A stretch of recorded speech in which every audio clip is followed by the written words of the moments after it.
Assalamu alaikum. We live in a society today where terrorism is a key concern. And to some extent, that is understandable. We've had 9/11, we've had 7/7, and there is a global threat of terrorism, particularly in the form of Al-Qaeda or Daesh, etc. And that's made it very real to us here. More recently, we've had the constant media attention and the coverage of those who have left this country to fight in Syria, some of whom may come back and commit crimes. We've had the horrific actions of Daesh right on our newspapers. We've had the attacks in Tunisia on British citizens, and the attack over Egypt recently. And this makes it really tangible to people here. And so we have to then perhaps understand a bit better why there is a lot of legislative interest on this area. And perhaps it might excuse is probably the wrong word, make us understand why, when there are hundreds of thousands who have been killed in Iraq and Syria, they don't necessarily get the same legislative interest. But let's get back to the government here. In the last 15 years, if you go to the next slide, you will see on both sides there has been a range of different legislation that has been put together to tackle the threat of terrorism. And how this government considers that legislation and this terror threat that we're facing today is exceptional. But something to bear in mind. The International Commission of Jurists went out to countries across the world, 15 of them, each of whom was facing an extremist and terrorism threat. And in each case, each government said the same thing. This is an exceptional situation. So, with that in mind, perhaps maybe it is not as exceptional as we try and make it out. There are lots to learn from other conflicts that have taken place. So let's look at the government strategy on the next slide. There are four main parts of this contest strategy, just to keep everyone on board. There are 4 Ps: prepare, protect, pursue, and prevent. And it is the 4th area, prevent, that has been the most controversial. And I'd like to use this speech to talk through some of the concerns that have been brought through by Muslim communities to the Muslim Council of Britain. And they can be summarized in 3 main areas. And if you go on to the next slide, that will cover them. The first concern that people talk about is that our religious activities are now being seen as precursors to terrorism. And many people seem to be saying this. Secondly, the government wants to police our way of thinking. And thirdly, it seems that the government is targeting Muslims. These 3 are ideas that have come up again and again and again from Muslim communities over the last few years. So let's go through each of them in turn. The fact that our religion is a precursor to terrorism. Well, is this real?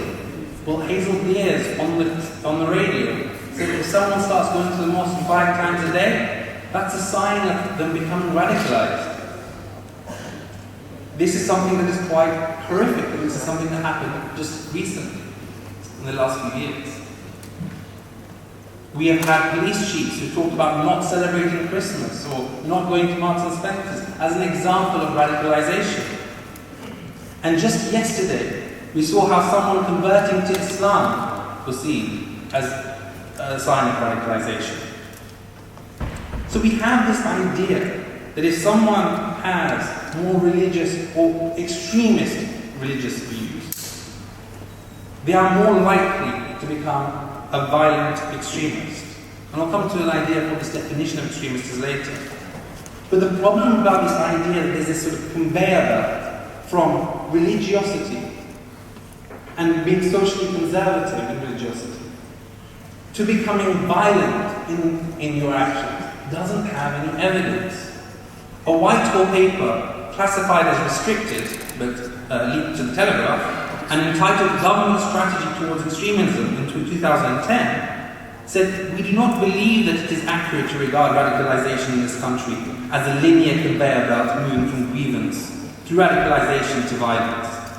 This thesis seems to both misread the radicalization process and to give undue weight to ideological factors. The MI5 behavioral science student in 2008 did the exact same thing. It looked at evidence, hundreds and hundreds of people who had become terrorists, and they showed that each one had taken strikingly different journeys to violent extremist activity, and notably few had followed a single pathway to violent extremism.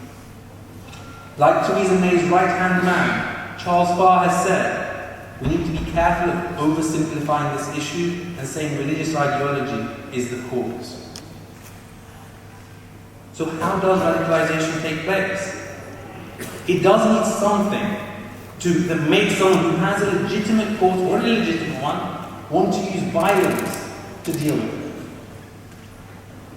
That concern may be something to do with foreign policy, maybe a religious ideological factor, maybe government action, maybe another form that creates alienation. But the big thing is what makes them violent. And what we note is it is not necessarily their viewpoint which is doing it. It is something to do with their violent tendency, which is very different. And we can come to that later. So the second area of interest that Muslim communities have been talking about for a while, and that is the idea that the government seems to want to police our thinking.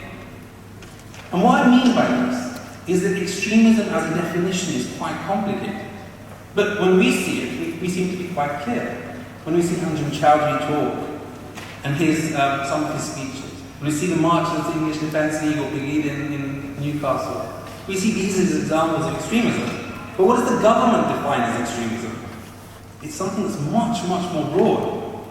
It's seen as the vocal or active opposition to fundamental British values, including democracy, the rule of law, individual liberty, and mutual respect and tolerance of different faiths and beliefs. But when we look at that, can we really believe that's what they mean? Is that what our government really means when it says extremism?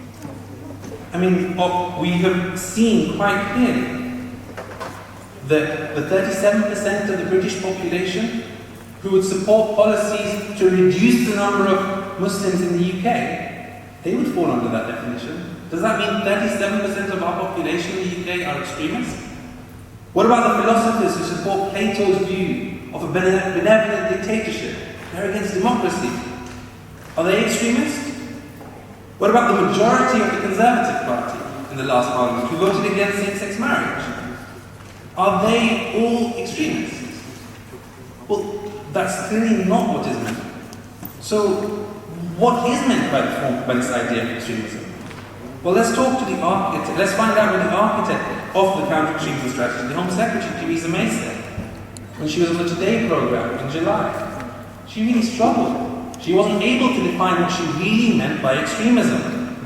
And the problem with this is you have such a broad definition, and the ambiguity is dangerous. Why? The National League, the former National League of Prevent, Sir Peter Farr, said that there was a risk that this may end up turning into a police state. These are his words. As the National League of Prevent, former National League of Prevent, he said this might lead to a police state, where the police have to define what extremism is. But in reality, what's going to happen is what is outlined by the International Commission of Jurists, who have looked at this issue quite clearly. They said an ambiguous definition will all too easily be used in a discriminatory fashion against minorities. And in this case, this will mean British Muslims. Let me give an example of how this can happen. We have, as part of the counter-extremism strategy, anyone who's an extremist is blacklisted. But they've got the ability to review this through a judicial review and say, actually, I'm not an extremist. But what will happen to many Muslims who go through this process? If they go through a judicial review, they might end up falling under this ridiculously broad category of extremism, even if they're not really some form of violent extremism. And so this definition really matters because it will result in this third point we've talked about, which is the perception that the government targets Muslims. And whether it's toddlers in nurseries being reported for extremism, including a 3-year-old. Whether it's a student reported because he was discussing the idea of eco-terrorism. Whether it's a young person who asked how to build a nuclear bomb in a physics class. Whether it's a teenager who's reported because she's just converted to Islam. In all of these cases, we wonder, are these just anecdotal examples? Or is this a natural consequence and implication of a government policy? And we see case after case which shows this. And it is very worrying to see this on a daily basis, more and more cases coming up.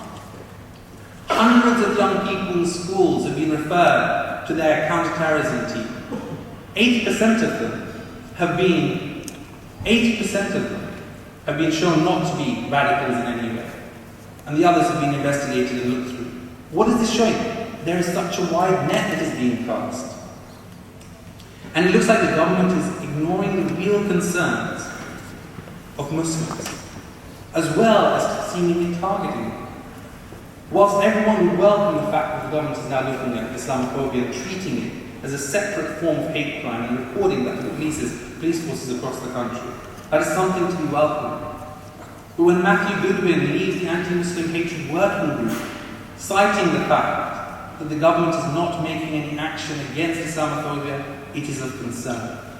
So when you have both the main concerns of the Muslim community not being dealt with, whilst also a perception that the Muslim community is being targeted, this forms the idea that Muslims may be seen as second-class citizens for some people. So the question is, what should we do then? Well, a Demos report in 2010 recommended the government to dismantle the Prevent Violent Extremism program. The Intelligence and Security Committee's report following the murder of Lee Rigby in 2014 said the government's counter-radicalization programs are not working. Elisa Manning-Bulla, who was the former director of MI5, not a pacifist by any means, spoke in the House of Lords and said, "It seems to me that Prevent is clearly not working." And the government may be able to convince me, but I cannot see how legislation can govern hearts and free minds and free speech. The NUS, the TUC, civil liberties organisations across the country seem to have a very similar position.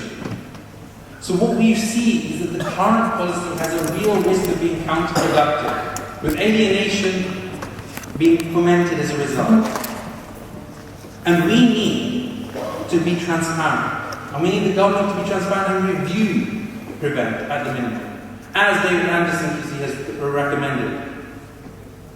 But in terms of principles, we should all be able to agree on 3 main areas. That we are, as British citizens here in the country, we want effective policies to keep our nation safe and secure. Because this is our nation as well as everybody else's.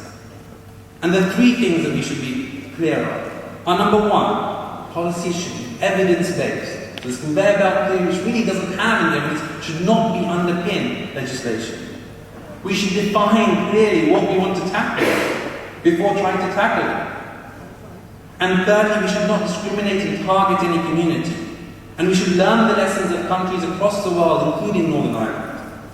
And it seems that these requests for fairness, not favours, for equality, not discrimination, and for our rights here as citizens in this country are really understandable to everybody.